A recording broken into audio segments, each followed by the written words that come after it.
Oh, I was really busy yesterday. Actually, busy yesterday. But today I'm gonna do this. Chafis Production, Shiftless, something like that. And, the Falcon and the Winter Soldier, is it good or nah? So, listen.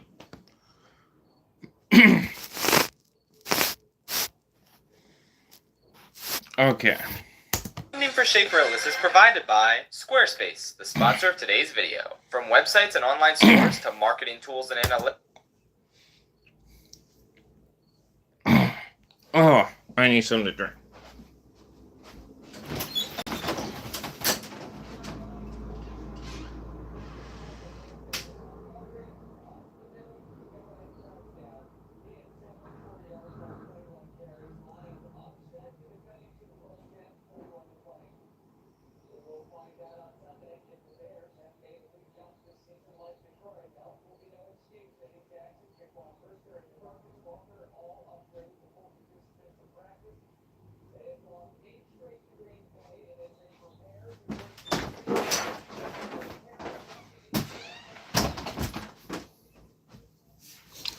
Oh, much better. Anyway, let's go. Analytics. Squarespace is the all-in-one platform to build a beautiful online presence and run your business. Heyo, it's time to review Captain Falcon Show. I still can't believe they name-dropped Captain Falcon in the finale, like hot damn. Good thing Nintendo doesn't ever use him or Marvel would get so sued. So anyway, I thought the show was pretty good, with a few fatal flaws that keep it back from being I think it was awful. It ruined Falcon's character and ruined Bucky's character. And it didn't, for one, it ruined it, and any development it tried to do, it was too little. And it pretty great. Before this show, I always found Bucky to be one of the most boring MCU characters. Like, yeah, I get it. I mean, I don't. He's suffering and all that, but they never really took the time to explore his suffering. They just thrust him into action where he doesn't have any personality, and we only care about him because Steve cares about him. Literally, you're showing this scene where he is fighting Captain America, and there's a lot of emotion in that scene. And Falcon was okay. He was pretty cool in Winter Soldier, but I stopped caring about him pretty quickly after that. Well, what do you know? This show made me care about these guys. Probably because there's plenty of time to flesh them out and see them living life. They didn't do anything. Yeah, with their insecurities and struggles and baggage and... Insert that one line from Shrek that James uses in all his videos here. I got really invested in both of them for the first time, but it's Falcon who really steals the show here. Sam trying to come to terms with what Steve wanted for him, compared to his own hesitation about being a black man holding the shield. What? Why are we talking about race? What does race have to do with being Captain America? Really powerful stuff. I love everything with Isaiah Bradley. You trying to turn Captain America into a crotchety old man? Being a black man holding the shield is really powerful stuff. I love everything with Isaiah Bradley and how tragic his story is. Yeah, but it doesn't make any sense because they just created him for the story. He never... Making the Winter Soldier, making first Captain America movie, he never existed in those. And they never thought, like, if you were to ask the director of first Captain America movie, did he ever, what do you think of Isaiah Bradley? They would have no idea what you're talking about. And that's not necessarily a bad thing, but the story doesn't allow him to exist. I like that scene in the second episode where the pigs harass... He's calling police pigs. See, it's a job, my friend. And if you want to protect and serve, literally protect and serve, this is what the fuck? You are a horrible person, my man. People have families. Sam before realizing he's an Avenger and being like, oh. And why wouldn't he recognize him as an Avenger?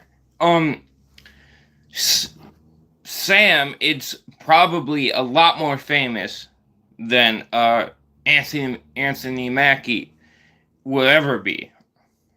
Oh, sorry, I didn't recognize you. Because it's unfortunately pretty realistic. This is the first MCU property. Realistic for what? Cop just being casually just being racist? Or whatever you think? In a long time that feels like it takes place in the real world. It concerns itself with real life issues, and the fact that it's a TV show means that it actually takes the time to focus on these issues, rather than brushing past them. The dialogue bits are the best part of the show by far, with the action being fine. There's some standout fight scenes, but nothing too crazy. No, there's some crazy shit, like, Sam manages to ricochet by accident a bullet into the cockpit of a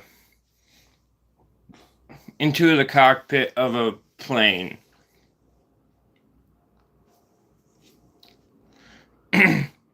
Through the guy's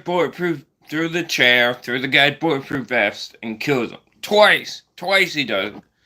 It's insane. Why?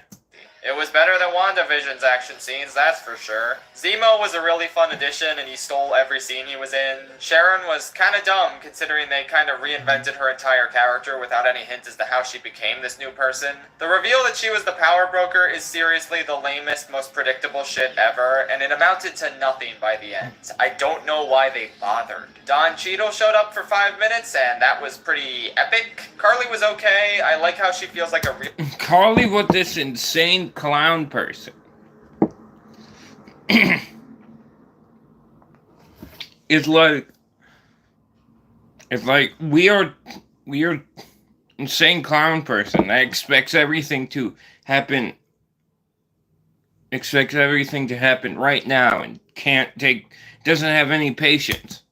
A real revolutionary and not a mustache twirling villain, but at the same She's entirely that. She just kills people.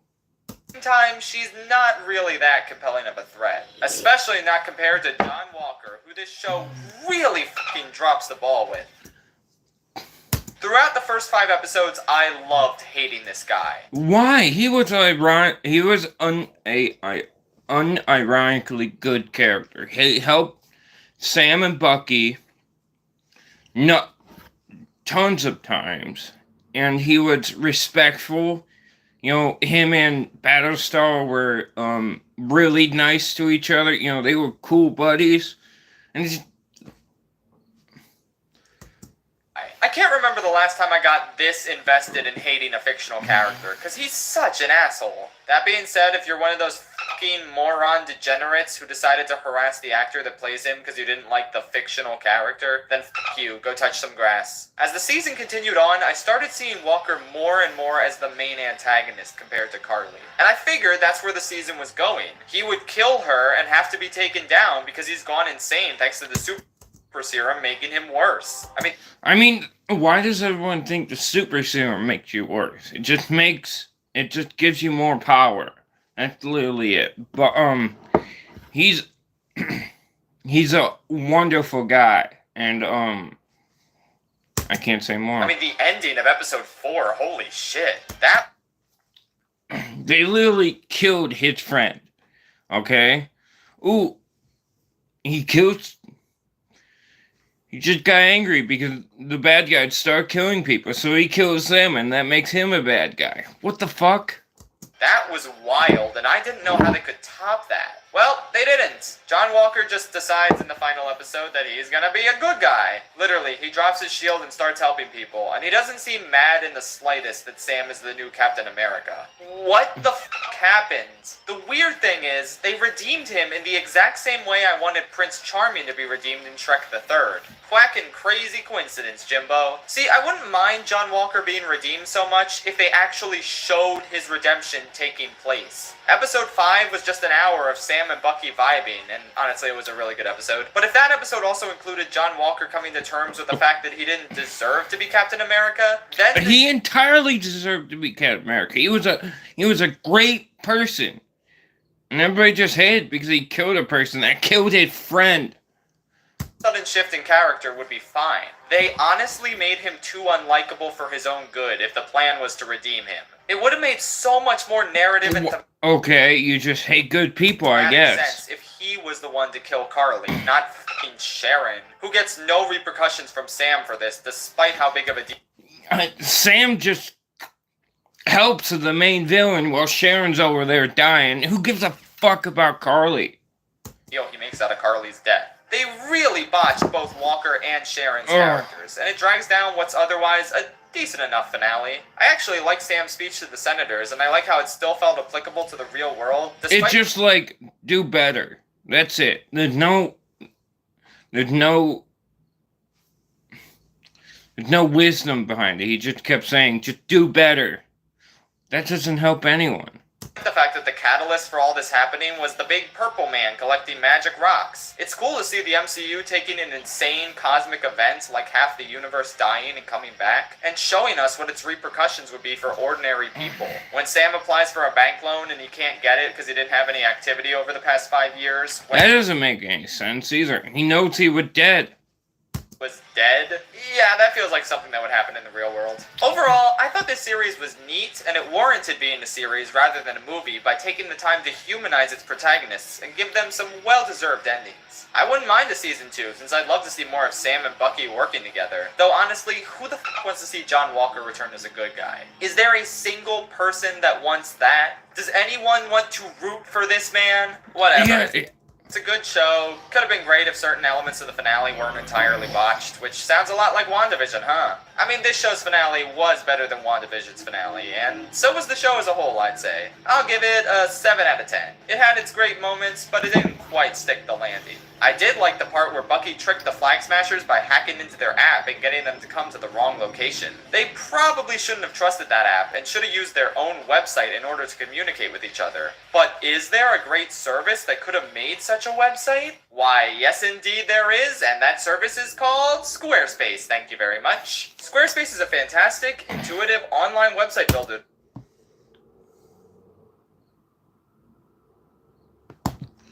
So that was that video. And, the rest of the video just, the ad.